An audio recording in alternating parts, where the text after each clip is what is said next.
Alrighty, Mr. Gatekeeper here. We got another little team build here. Said the old, asked the old sweet thing 2 days ago.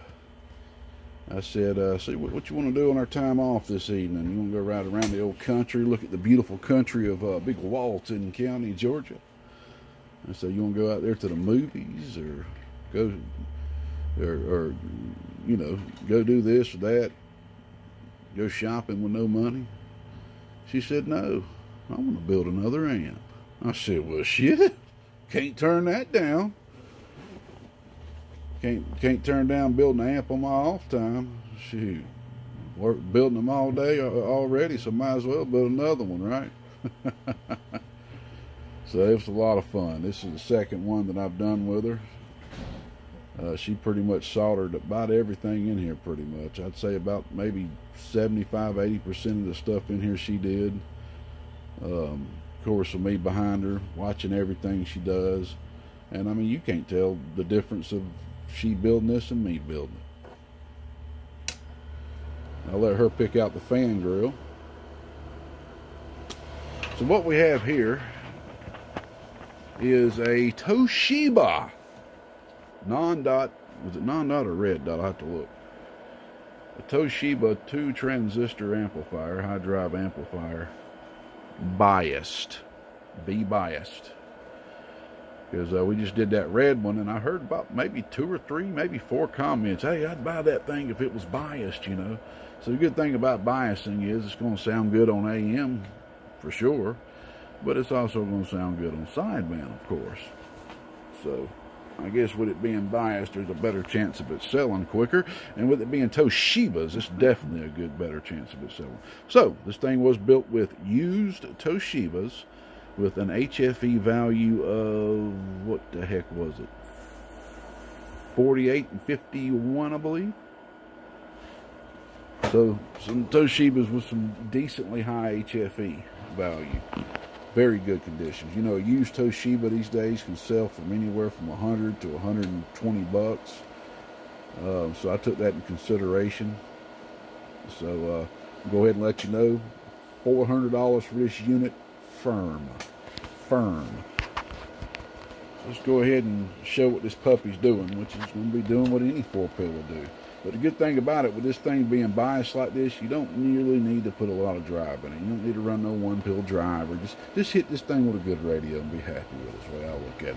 Alright, we're hitting it with the bench radio. Bench radio is doing 3 watts RMS, about 14 to 16 peak, which gives us 500 watt slug in forward, peak, 1000 watt slug, forward RMS, 5 watt slug on the input to look at the input reflect.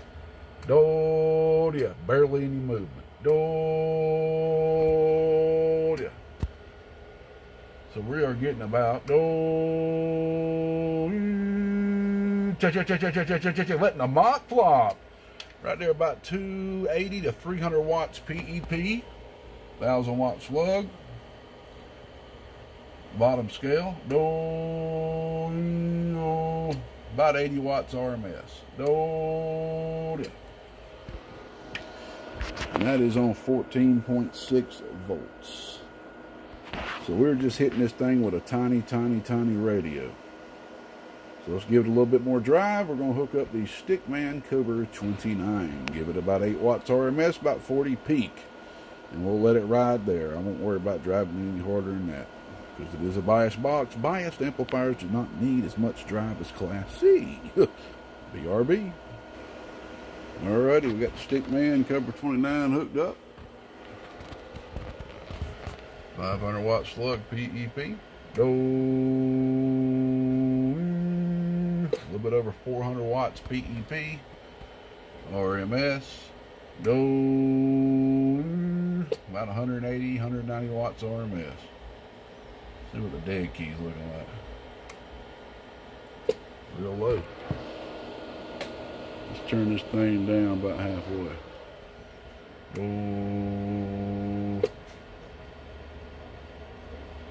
little under 300 watts.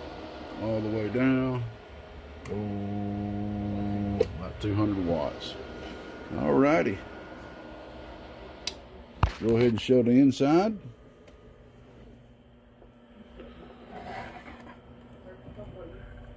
Now this is not a candy painted paint job. This is a paint job that I've done here. It's a crinkle style paint job. If you'll kind of look at it from the side angle here, get that crinkle style. Something a little new I was wanting to try. Here's the box. Very clean build. Like I said, me and her built this thing together, and if you looked at it, you could not even tell that she built this with me. Like I said, she done about 70, maybe 80% of the solder work in here. I'm telling you, it's amazing the amount of blessings God will just give you out of nowhere. Unbelievable. So this thing is built very nice. I'm going to go ahead and give somebody a nice little shout out right now. We're going to give Mr. Early Adams out there at 3 Made Amplifiers a shout out. Seen a little two-pill, actually a little two-pill he built for me. He's been helping me out a lot. As everybody knows, I've been backed up. I've been catching up, getting super close now of getting caught up. And he's helped me out a bit. He's built a few small amps for me just to get them done quick out the door. And I saw a little two-pill he built, the way he mounted the relay right here on the back wall. And I just kind of like the way he did that. He innovated it. And I was like, you know what, I'm going to give that a try. So I did that on the last one and did that on this one. I think from here on out, I think I'm going to be doing it this way. Main thing you got to make sure is for this relay to never be able to come off this back wall. So you got to do a little bit of work back there and use some big 50-pound double adhesive tape to make sure that thing's never going to come off. If you ever got to remove that relay, you may have to break that cotton picker to get it off now. So anyway, we got the SSB switch right here in the back. Okay, so that's going to be your SSB delay. It don't matter if you're on AM or off AM, the bias is still active. Here's your bias circuit. Now I innovated something a little different with this one. Get something to point with here. All right, here's your bias circuit right here. Okay, we got the relay right here for the active on off. Here's your resistor, your power resistor. A little electrolytic for filtering. We bring it over to here for your choke, okay, to feed both of the bases of the transistor. Here's what I did different. This is nothing new. This just goes all the way back to Motorola designs. We got the diode right here sitting on top of the resistor, very tight against that resistor with some heat sink compound. And basically all this is going to do, if the hotter that transistor gets surface-wise on the top of that cap, it's going to cause that diode to help conduct lesser current because the voltage is actually going to drop. So that's going to basically help give an extra protection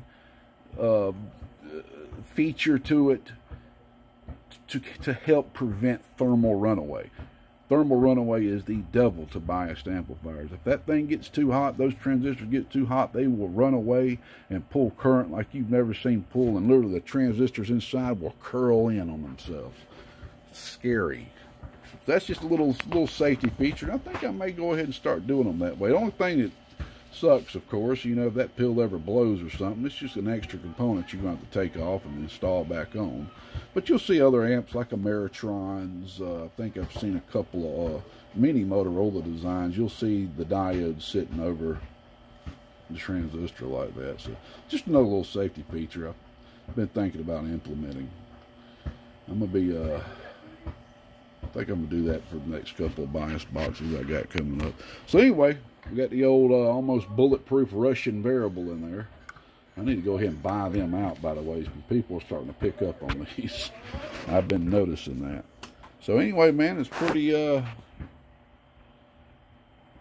the point here. I'm going to go ahead and hit it with some clear before I put the old top on. So there you go, 400 firm. Shoot me a comment, hit me up on Facebook Messenger. First person to hit it up, 400 plus the trip. 400 plus the trip. You can't beat that for a nice, fresh 2-pill biased amplifier with 2 used Toshibas, which is good and normal these days now. With Toshibas, as rare as they are to get your hands on them, there's a lot of people out there building amps with used Toshibas. They're so hard to get. But these bad boys have a nice HFE value of around, I think it's 48 and 51, and that'll even out very quickly. Probably already has, just for me keying on the amp, doing what I call the burn-in. I'll do a new build. I always like to burn them in, get the heat sink good and warm, do a little bit of keying on it, just make sure nothing's going to be failing on you. You don't want to just build an amp and then key it a few times on, you know, on a video and send it out. That's not what you want to do. Learned that real quick in the beginning about 12 years ago. 400 plus the trip. Hit me up, it's yours. This right here will make a beautiful driver. Great driver for a 6-pill, 8-pill, 12-pill, even old 16. You might not get full output out of a 16, but it'll be a good driver for it. It was fun to do. All we had to do is sacrifice our free time for 2 days. Me and the sweet thing, we sacrificed our free time for 2 days. So let me get the top on this thing, get done with this video, and get back to work on the bench. I'm over here throwing a 12 together, and then we got 4 6-pills on the bench. Let's get it done. Bye-bye. So God bless 73rds.